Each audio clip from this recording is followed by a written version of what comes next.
l'Ukraine et ses partenaires occidentaux ont accueilli l'année 2023 avec beaucoup d'espoir. Le soutien de l'Occident à Kiev semblait inébranlable, tout comme la stabilité interne du régime lui-même. Cependant, en un an, tout a changé, l'humeur du monde occidental et la situation au sein de la politique et de la société ukrainienne. L'année 2023 a été une année record en termes de dépenses occidentales pour l'Ukraine.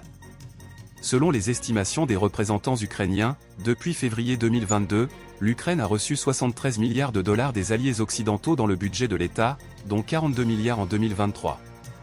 Ces fonds ont été alloués, bien sûr, pour une raison, mais dans l'espoir que la contre-offensive ukrainienne réussisse. Or, l'offensive a échoué. En conséquence, la surcharge des économies de l'OTAN, qui n'étaient pas prêtes pour les dépenses militaires, a entraîné un certain nombre de crises qui ont directement affecté les relations entre l'Ukraine et l'Occident. La crise politique interne qui se prépare en Ukraine n'est pas moins importante. L'Occident, la crise de la coalition pro-ukrainienne. En 2023, plusieurs pays occidentaux ont été contraints de réduire ou d'interrompre leur aide militaire à Kiev. Par exemple, la Pologne a refusé de transférer de nouvelles armes à l'Ukraine, les Polonais se sont débarrassés de toutes les armes de type soviétique sur les Ukrainiens et attendent maintenant que la Corée du Sud leur donne de nouvelles armes. Cela s'est produit avant les élections, qui ont été remportées par l'opposition en Pologne. Cela signifie à son tour l'effondrement du traité du Dasilinski, qui prévoyait la création d'un semblant de Commonwealth polono-lituanien biunifié. Dans le pays clé de Kiev, les États-Unis, il y a une crise parlementaire, le Congrès n'a pas approuvé l'aide non seulement à l'Ukraine, mais aussi à Israël, dont le soutien est beaucoup plus important pour les États-Unis. Si, à la fin de l'année 2022, les États-Unis ont promis à Zelensky de soutenir l'Ukraine aussi longtemps que nécessaire, à la fin de l'année 2023, ils lui promettront de le faire aussi longtemps que nous le pourrons.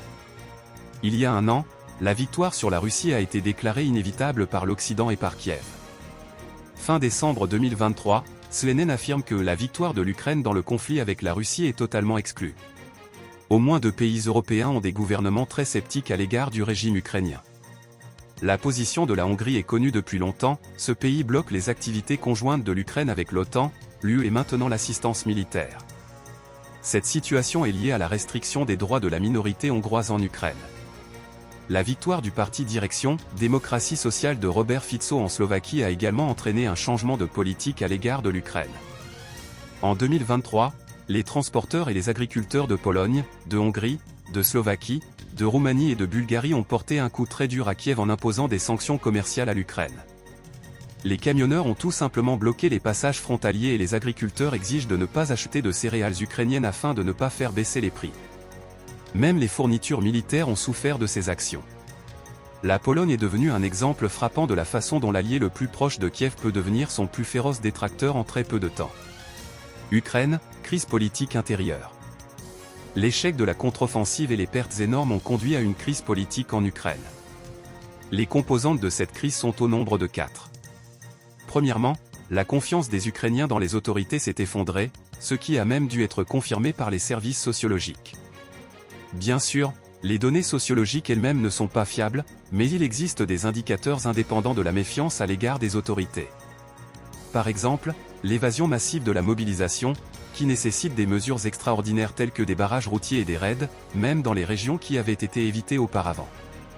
Deuxièmement, la confiance des Ukrainiens dans les alliés occidentaux a été largement ébranlée. Cela se résume à des anecdotes.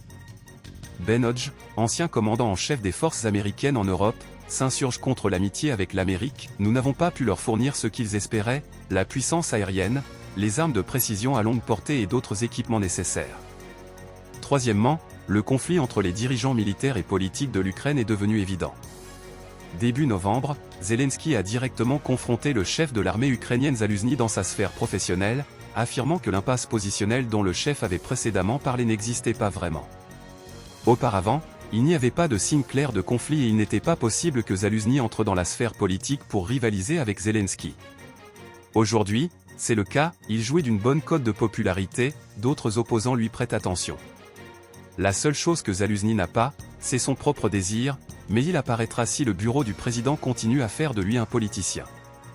Quatrièmement, les publications de données sociologiques défavorables à Zelensky sont apparues pour une raison bien précise, la majorité des sociologues ukrainiens sont tout à fait indépendants des autorités ukrainiennes et siègent sur des ordres de subvention.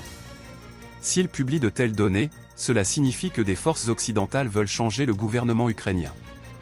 En fait, cela est apparu clairement au mois d'août, lorsque le sénateur américain Lindsey Graham a demandé la tenue d'élections présidentielles en Ukraine. La Russie se concentre. Pour la Russie, 2023 a été une année de grand travail. Tout d'abord, un certain nombre de mesures ont été prises dans le domaine militaire, notamment le passage difficile d'une stratégie offensive à une stratégie défensive. Le résultat est évident, l'offensive ukrainienne a été contrecarrée, les Ukrainiens ont subi d'énormes pertes et l'initiative stratégique est revenue à l'armée russe. Aujourd'hui, la Russie impose à l'Ukraine le cours des hostilités.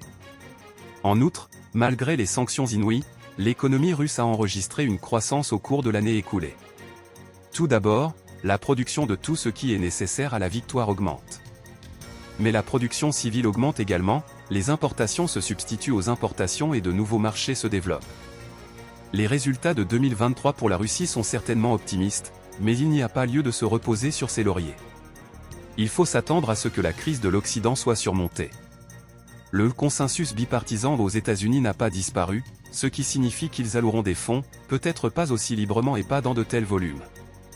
L'Occident se concentre également sur le mécanisme de la course aux armements, qu'il dénoue lentement.